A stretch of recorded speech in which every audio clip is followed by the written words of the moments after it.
I'm JD. Welcome to my channel. Please subscribe and please hit like. And today we're going to do some work on a balance wheel balance complete for an 1885 pocket watch. Very nice pocket watch I'm working on right now.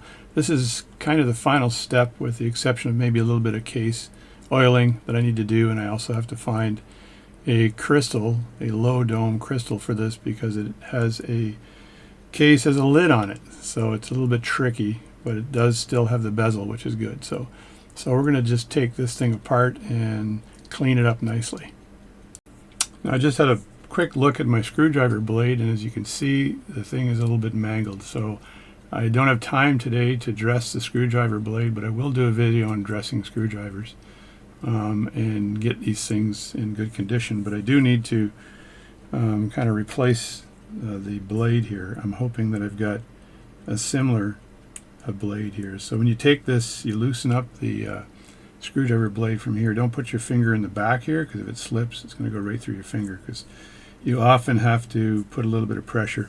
And you notice that in the blade there's a slight indentation, so you want to line that up with the screw for tightening it, because that indentation is going to hold that blade in place and allow it not to rotate as you use your screwdriver. So I think I've got a bunch of blades in here, but I'm not sure which ones will actually work.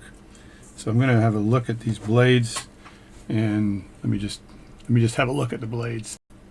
So as it turns out, I've got 3 really good blades here and 2 that would need dressing. I think that these are the ones that need dressing. Yeah, this one needs dressing, this one needs dressing. These 3 are perfect. So I'll be installing one of these blades into this screwdriver holder. Gotta figure out what names they are, but I'm just going to line this up. First, measure it like this, so you know that the indentation is that far in. If you really want to get anal retentive about this, which I normally am, you want to take a marker and mark how far in this thing goes, right? And you just move that out of the way and grab a marker. Now, it doesn't matter what color marker, as long as you can see it, right? So what you want to do is look for the indentation and line that up with the screw, sort of the center of the screw. And you know that when it hits that point there, it's going to be pretty much all the way in. So I'll just make that mark on the top too. So right around there. Now I can see that little tiny red mark I put on that, but you may not be able to, but I can. So I'm going to do that. Then I'm going to take a piece of Rodico, and I got like clean Rodico and dirty Rodico. So dirty Rodico meaning it's been used more than once for watch work. And so I'm just going to jab this into the Rodico so I can have some control over putting the blade in, like that. And then take the blade, there it is there. There's that red mark right there. So I'm just going to put that blade in place here. I got some crap on the blade. Is it gone? No, I got some stuff on the blade. I need to use Rodico to remove the blade crap from the Rodico that I had the blade crap on. So I just have a little piece of something in there. There we go. That's gone. Gone. So just line that up generally. I know kind of where it is. Like that. Stick the blade in. And you want that to go right to the red mark. Like so. Is that the red mark? I should have put the red mark on the top. Stupid, stupid, stupid. Okay, there's the top. Push that in. Look for the red mark. Where are you, red mark? There you are. Okay, so right about there is where I need to be. And just grab a bigger screwdriver here and just give it an initial tightening here, just so you have that embedded like that. And that's the proper screwdriver to do this with, because the end of the screwdriver is equal to the diameter of the screw, and you want to do that. Then place that down on your mat so you've got some leverage here, and then screw that in. Give it some heft so it's in there nice and tight, and there you go. So now you've got the screwdriver blade in there nice and tight, and you're all ready to use that to do the work. And this is a yellow. They're various sizes, but this is a yellow, and a yellow is an 80. So I think an 80 millimeter. Yeah, I think 80 millimeter screwdriver.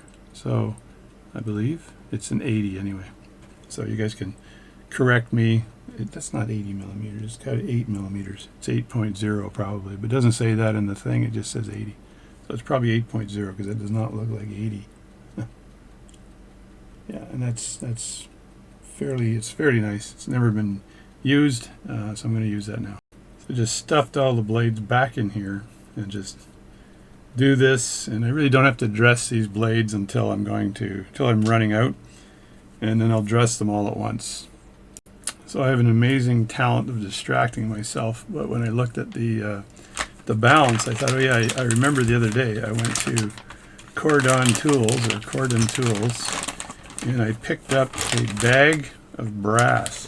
You can't live without a bag of brass. So this was like $13.95, which is that's Canadian, so this is probably $8 US maybe, because of the exchange rate. I don't know why. I remember back in the 70s, a long time ago, where the Canadian dollar was better and you could go to the US and buy stuff really cheap. The reason I picked it up is because I found this block here, which is, let me just put a mat down here. This block here of brass, and my intent, these other ones, these circular ones, may be of use later on. They're pretty big and they're pretty heavy. They're big diameter and very heavy. I don't need them today, but what I wanted to do is make that tool I showed you a while back that supports the balance. And this tool, the intent of the tool was to be able to screw the balance in on that to have it nice and secure.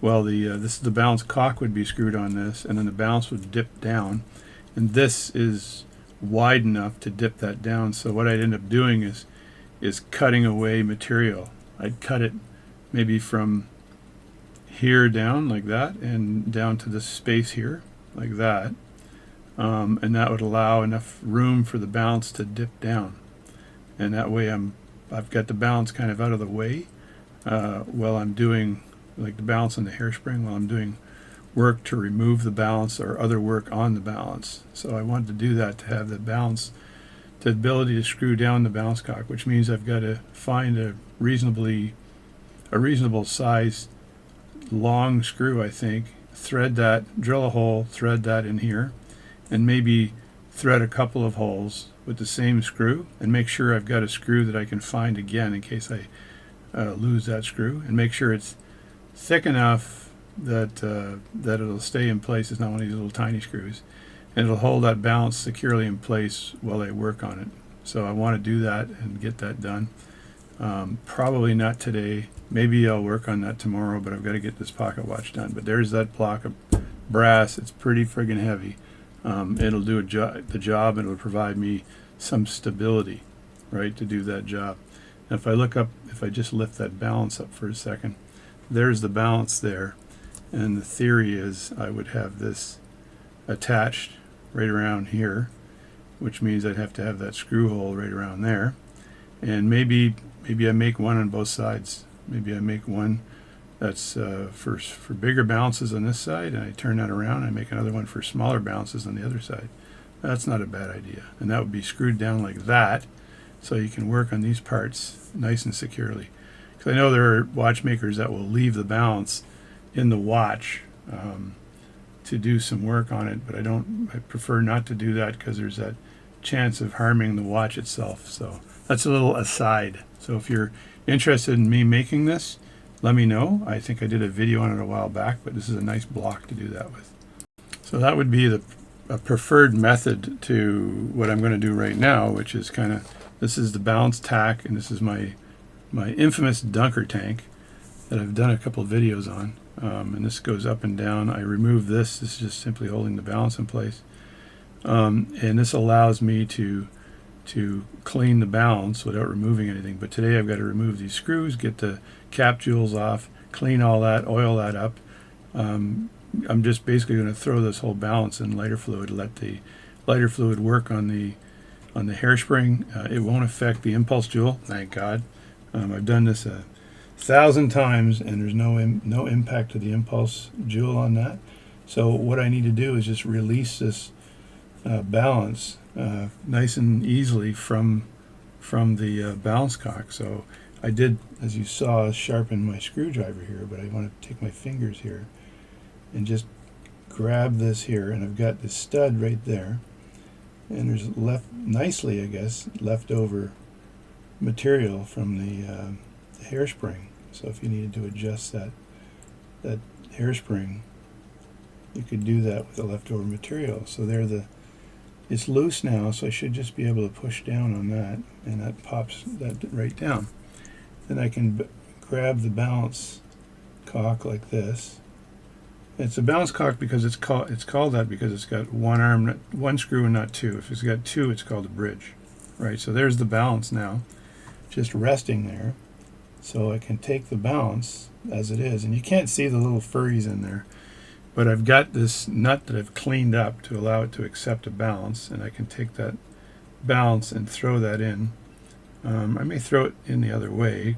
Let me think here. Is it going to matter? Probably not. I'm going to fill that up with lighter fluid anyway. So I either fill that up, or I've got these other jobby doohickeys, but I don't think these are big enough to fill up to use with this balance. Let me have a look here, because it's a lot less lighter fluid and a lot more contained. And nope, so that's too small. So I'm going to have to use the dunker tank one and fill that up with lighter fluid. Hopefully I've got enough lighter fluid to do that with. Let me just do that online action. So I'm going to take this out of the tray. Actually, I should leave it in the tray in case some lighter fluid gets out there. And you don't want that to be kind of hanging around your workshop bench and cause other issues. So, and really, I want to add this lighter fluid, and I want to agitate this. So it's going to get absorbed somewhat by the leather patch I have in the bottom, but I can just do this. I'm filling it up pretty high, so that's right to the top, like that. So I know that that'll sit nicely in there, and I'm just going to leave it in here, and I just want that to be around the hairspring mostly, right? Although it'll loosen up other things. So I had a hairspring once that was kind of seized up, and I wasn't sure what to do about it, and I put the hairspring in the lighter fluid, and I left it there for half an hour, which is what I intend to do here. And then I agitate it after, and oh my God, after I finished that job, that hairspring was like new. It had no adverse effects to the impulse jewel, and the hairspring was clean as crap. And so I was pretty impressed by that. And so I've been using this technique ever since. So I'm just going to move this out of the way so I don't hit it with my hands or do anything like that. So just take that out of the way, and then I got to do some work on this guy here. All right, what I want to do here is remove these two screws here, and then I've got a cap jewel here, and I've got the jewel right in there, right there. And I'm going to have a look at the jewel under a microscope to make sure I don't have any issues with that jewel prior to removing it all, because it's kind of stable in here, and I can keep that stable within the microscope. There's some numbers in the bottom here, like 634, 324, so that might be a replacement number for this whole Balancecock, but hopefully I don't have a jewel issue here, which is nice, which would be nice. Before I remove it, though, I'm just going to dab it with some Rodico to collect any dust or dirt that might just be sitting in there, like that, and make sure I've got a jewel that's pretty decent in there. Now the other thing when you're removing parts is you've got these little tiny regulator arms here, you got to make sure you stay away from those as you're doing that work. And you can also dip your Rodico over those to clean up any stuff that's in the regulator arms, and just pull your Rodico to clean it like that, and then twist it like this. Pull it again and then twist it like that, and then I usually make a point out of it like this so it doesn't have a lot of force on the parts, and just push down like this. So, and I like actually hand cleaning this stuff just to make sure I really understand that this is clean and there's no doubt about it. So I'm going to look at that under the microscope and see if it's good. So this looks really good under the microscope. There's no issue with that jewel at all. So what I want to do now is just take these screws out. So I have to make sure that these regulation pins here are, over a hole here. So when I push down here, I'm not squishing the regulator pins. I've never done that actually, but I've worried about doing it. so I can use my yellow blade again, I think, because that's a pretty good blade for this size work. And you can score the jewel just slightly so you understand how the cap jewel goes back in. So you can do that if you want. I have a little tiny white mark on the cap jewel on the left hand side, so I'm going to use that as my witness mark. It's already there, so I don't have to worry about scoring the setting at all. And I just try to remove this, get my fingers out of the way. It's hard to do when you're taping stuff. I could get the other camera out and set that up. Maybe I'll do that. That way you can see this up close. What I find amazing is how dirty the mat looks like under the microscopic camera, so I may want to address that really soon. So here we've got the balance sitting here, and I need to finish taking these screws off, and you kind of just have to turn them and then get your fingers out of the way. You can use a piece of Rodica then to grab them. If you try to grab them with tweezers when they're this small, they'll likely end up on the floor. So, and I just put them on the mat, like way far away from where I'm working. Now the second screw, I need to address that. Trying to see, I got my fingers in the way again, so it's very hard to do under camera again. A lot of people probably complain about that, but just want to get the screwdriver in the slot and then get my damn fingers out of the way and turn it like that. There we go.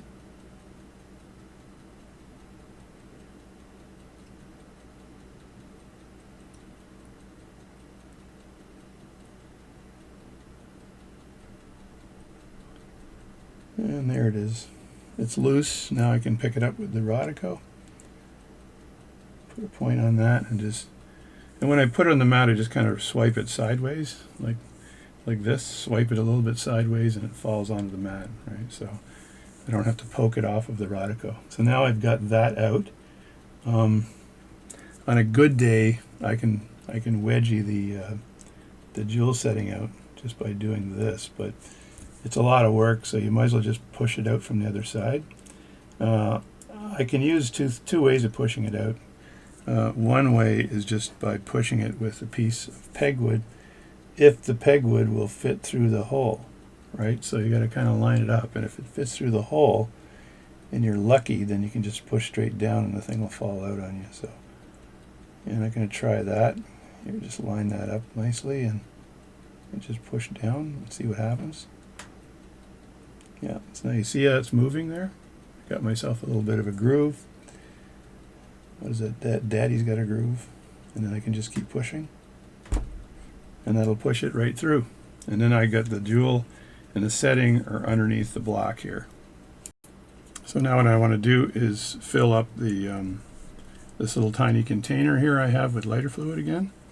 And just toss the jewel and the setting both into that container. And then we've got ourselves let me see, just have to put just a bit of lighter fluid on the bottom there because there's not, it'll just sink to the bottom. So I'll just show the process here. Just throw them in, and then you're going to rinse them off with a brush right after you get them in there, and you're going to rinse them off or just clean them off with a very light brush. So here's the brush I have here. It is extremely light, this brush. It doesn't take much to move the brush fibers, and that's what you want. And sometimes I use my tweezers to hold them in place while I'm rubbing them down. So I'll let that sit for a while though, and then come back to it so that any oils and stuff will be dissolved by that, right? So now once I remove the balance from the lighter fluid, I can throw this into the lighter fluid as well and wash the ends of this part of it, the regulator and the inside where the jewel settings go. But now I actually want to have a glass of water. So now I've let this soak for quite a while. I can go in here and kind of just grab the setting and see if I can grab that. I think I'm much better grabbing things with my right hand, even though I'm left-handed. Let's try that. Switch hands. Go for the comfortable hand, because this one here I can grab stuff. I feel like I feel comfy doing this. So I want to do that, grab the setting, and just swipe at it with the brush just a bit. Now that side of this, that's the cap jewel actually. So you want to do that with both things, and you also want to flip them around. So you can do it one way and then flip them around to do the other way. So I gotta kind of get in here. I got the camera kind of in the way a bit, but you get the idea. It's like that, and then you get in here and then just clean that off. And once I've cleaned it off like this, I flip it around and do the other side. Kind of keep track of which side I'm working on here. So I fumble around. So for anybody else out there that does videos, you'll know what I'm talking about when it's a bit of trying to get stuff, working on stuff while you got the camera pointing at your face here. There we go. It flipped around the other way. Just dab that in like that. That should be good. And grab the other one again. And dab that one. And make sure that it's flipped around as well. So I get the other side. I think if I had it a little closer to myself, I'd be able to do it a little bit easier. But I wanted to give you the microscopic view. So let's just see if I can flip this around again. I'm going to have to put the brush down and grab this and look at it at an angle here so I can see what I'm doing.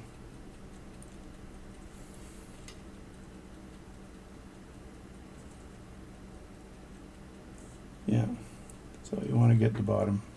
There we go. So that was the correct side there that I was working on. So we get that done, and that's pretty much done.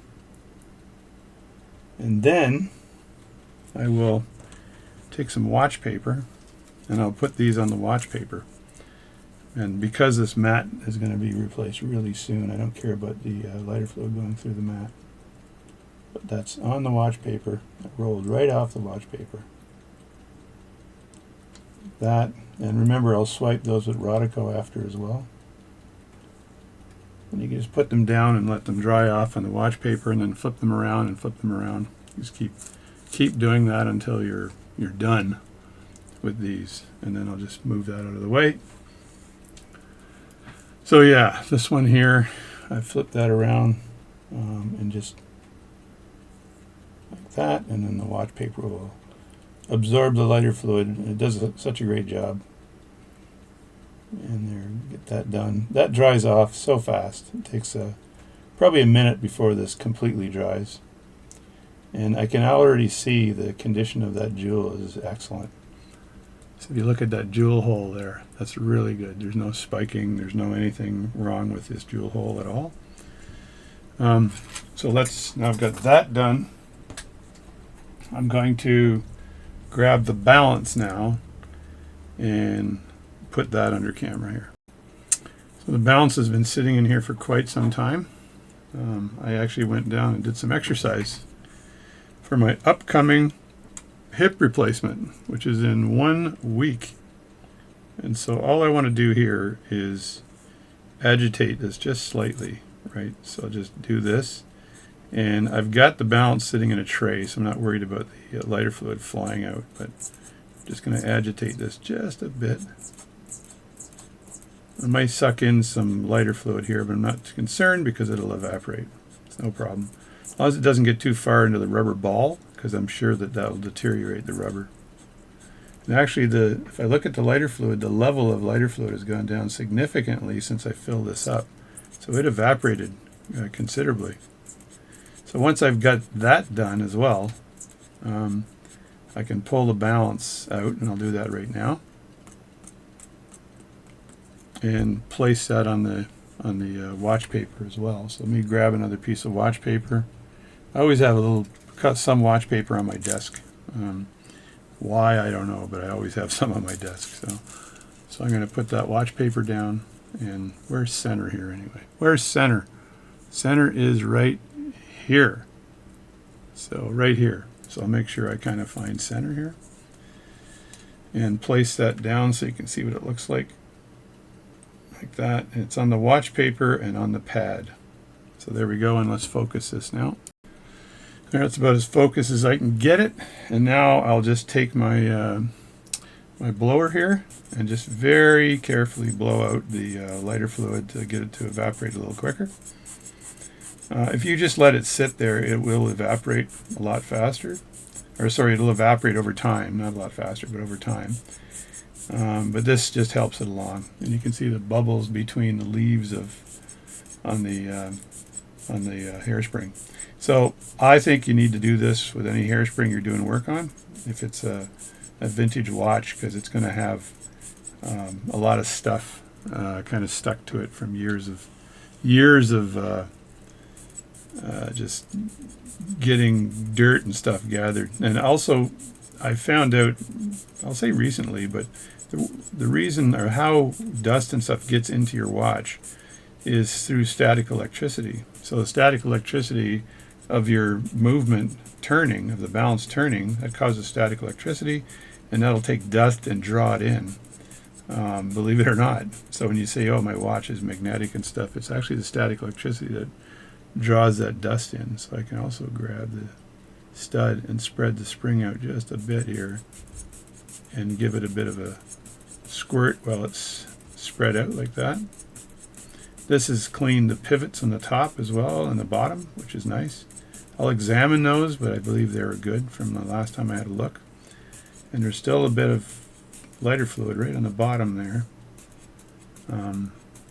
I have in my possession a timing device too that allows me to stud hairsprings and perfectly time them to 18,000 beats per hour, or per minute per hour. 18,000 beats per hour.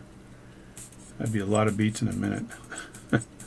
So that allows me to time it, and I did a video a long time on that machine, a long time ago on that machine. I haven't had to use it a lot, but effectively you're doing this and holding on to the stud with this clamp, and then it's turning, and when it turns it matches the master, which is turning below, and then you're able to just slightly adjust where the stud is by clamping the hairspring at various positions.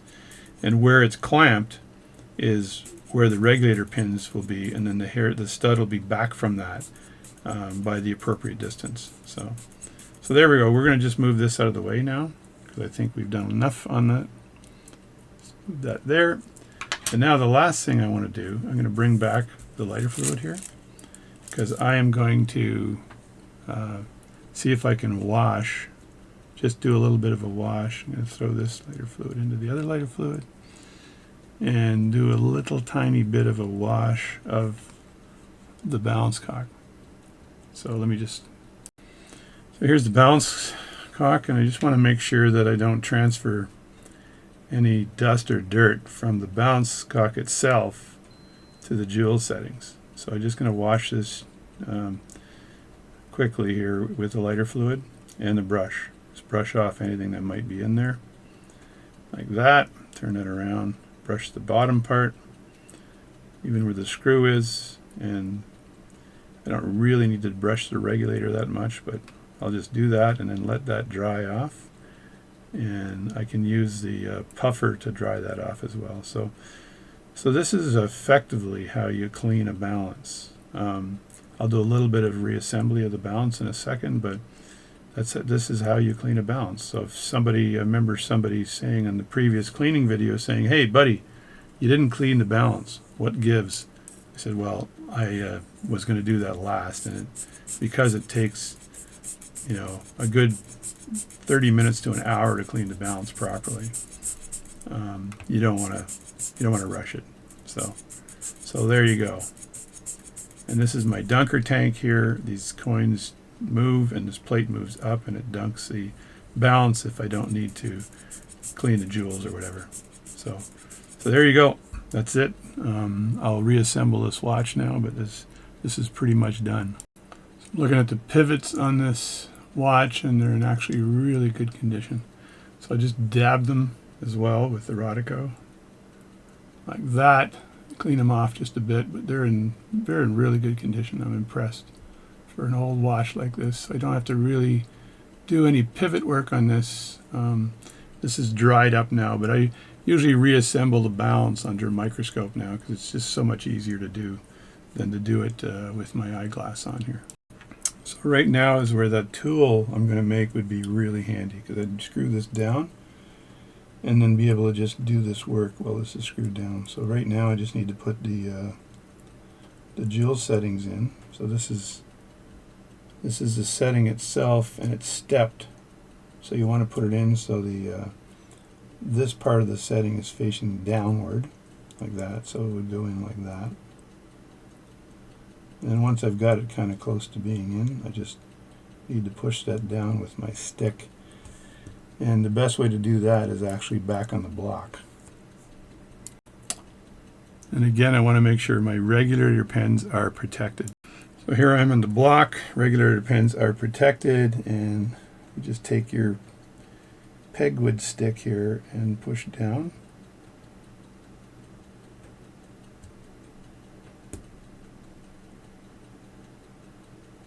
And that should go all the way down to the bottom like that. And once you've got it in, you flip it around and look at the base to make sure it's all level. There's no angle there, it didn't go in sideways. And there you've got that now in place, which is really nice. Now I'm going to take my oiler and I'm going to put 1 drop of Mobius 9010 oil on there. And again, protect the pins. And there's my drop of Mobius 9010. Now you can see I didn't put a ton of Mobius 9010 in there, just 1 simple drop. And here's my cap jewel, and I want to make sure that my cap jewel is in the right place. And I remember where it was scored. It was scored on the upper part, so it would go in kind of like this.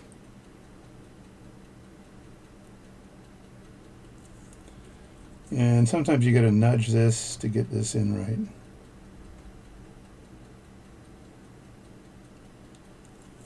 Like that, and once you've got it in, you can use that pegwood again, but make sure your regulator pins are out of the way.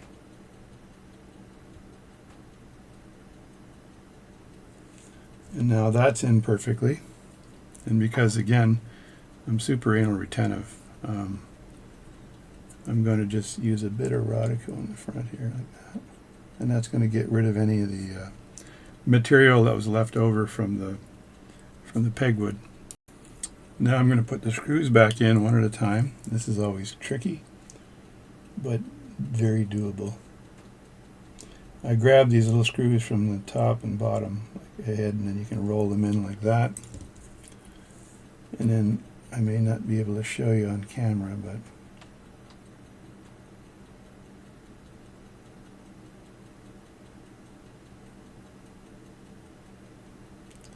there we go. You kind of want to line them up, nudge them, and make sure the threads are catching. And then I turn them, I don't turn them tight right away, I just make sure they're in.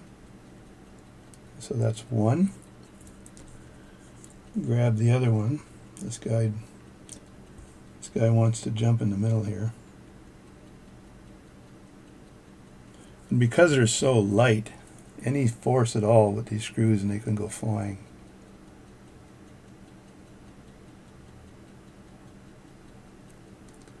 And there's the second one. Now I'm using a 5 times airy loop, and I think today is the day I buy the 10 times airy loop for using my lathe. Now I tighten this, and I don't want to strip it, so I just want to make sure it's snug but not too tight.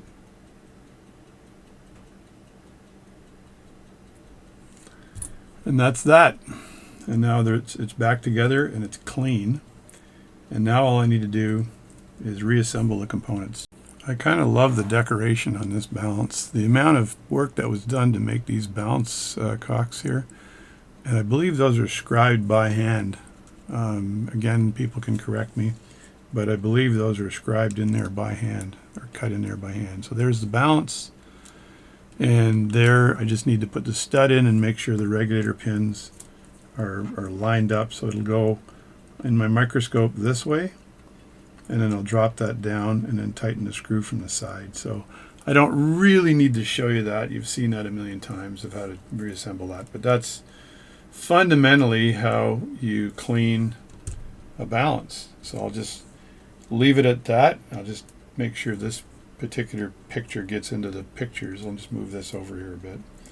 And I'll put that back together and see how well it ticks within that very beautiful old vintage pocket watch that I'm working on right now. Again, this is an 1885 pocket watch. It's kind of a long time ago, and it's fun to work on. So again, I'm JD, and again, welcome to my channel. But this is this precision work is absolutely necessary if you want to get a watch to function properly.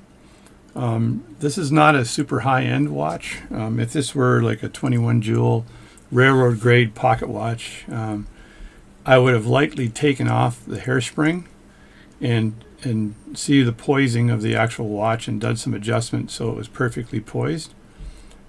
This watch just needs to work. This will end up in someone's drawer, likely not use it, but it'll work. It'll function fine. We'll check the timing on it later, but it should function fine. If it was poised in the past, there's no reason why it wouldn't be perfect right now.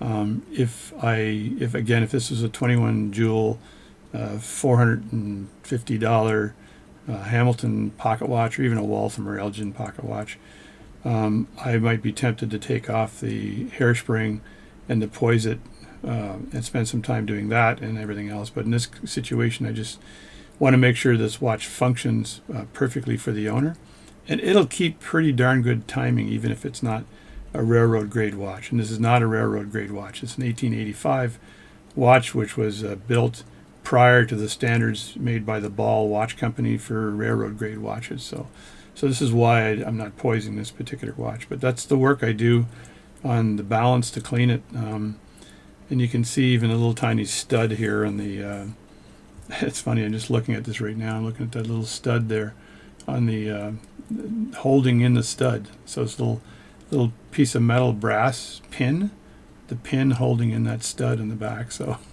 but the coils on the hairspring look really good. I'll also check it for magnetism. You do that with a very small compass and just set it on top of the balance cock as it's ticking, and you can see if it vibrates ever so slightly, it's got some magnetism. If it doesn't vibrate at all, it's not magnetic, but you should demagnetize the watch anyway before finalizing everything, because you can get some good speed on the watch too, good amplitude on it. So that's it for today. I'm JD, and thanks for watching my channel. If you want me to do any work on your pocket watches, please get a hold of me. I won't do work on people's watches if they buy a watch on eBay and then send it to me to fix. I can buy a watch on eBay and fix it. That's not why I do this. I do this because somebody has said that it's their great-great-grandfather's watch and they want to give it to their kid or their grandchild. Means something to them, and that is largely why I do this work, right? So, and this is why you get a pretty good deal when you're dealing with me, as opposed to going to a jewelry store and paying $1,000 to get this done. I do it for the pleasure of doing it. I do it as a hobby. It's not really a business. It's more of a hobby. And I think the tools have cost me at least twice as much as any revenue I've gained over the last 20 years in fixing watches. So, and my wife would agree with that. So that's it. Again, JD, that's the whole process. Actually putting the watch back in is just a matter of putting the balance on top here between and then tightening that little nut there on the to tighten the stud. That's it, not worthy of showing. So that's it. Thanks. Have a good day.